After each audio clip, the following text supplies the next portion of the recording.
Sure. My name is Sochi Potter, and I think that it's important to state that my Liberating Act was not just my own, but also my family's.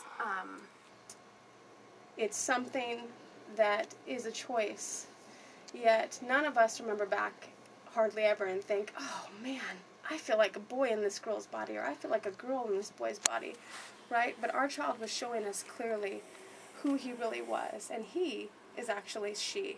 And through watching our child suffer, we decided to step out and allow our child to be who she really is by using love and acceptance and education. And our Liberating Act is we had to educate because we realized our child could not be the person she is safely because of discrimination and oppression and homophobia and fear and hatred without education. So we went to our school system, we went to our school board and our school administration, and we went there very fearful of the outcome. And we knew that our child could not be entitled to that equal, safe public education unless we pushed for things to happen.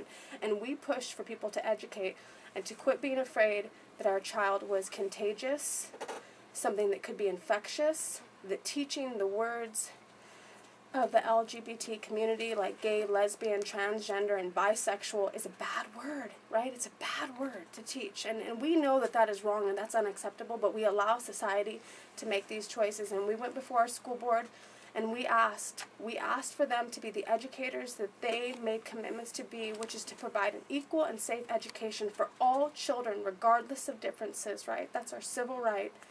But our child's First Amendment, which is freedom of speech and expression, is violated every day by society. Every day she has to be courageous just to walk out the door. And when we went to our school board, we were happily surprised because with the help of our principal, Miss Sandy Brown, she was an advocate and educator for our child, just like she would any child. And we pushed, and we got our school board, just like any parent in any community, in any school can do, to put into place the Safe Schools Act, which was supposed to have been implemented in every single school in Oregon as of the 2010-11 school year, yet 70% of our schools have not implemented it. And we asked and reminded them of their legal obligation, and they obliged happily. And not only did we ask for that, but we asked for education in the classrooms to teach children about Macy, because she could not go to school as the child that they had all known her as. And after a bit of communication and a bit of going back and forth, our school board allowed that.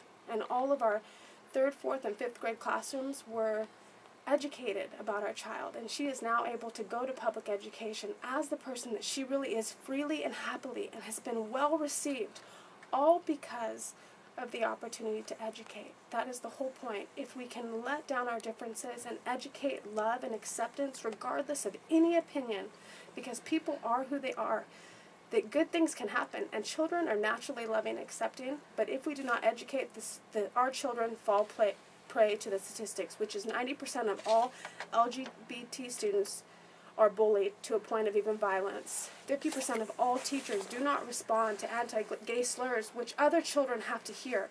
And by doing that, we condone homophobia, fear, and anger.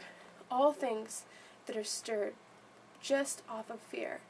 And so that's our story. It's a happy ending. It's a wonderful ending because of education. And I truly ask that all people remember that we are all born individual and that we must accept everyone and love. And that's what America's about. And educate our children to be that way so that our next generations do not have to suffer in this way.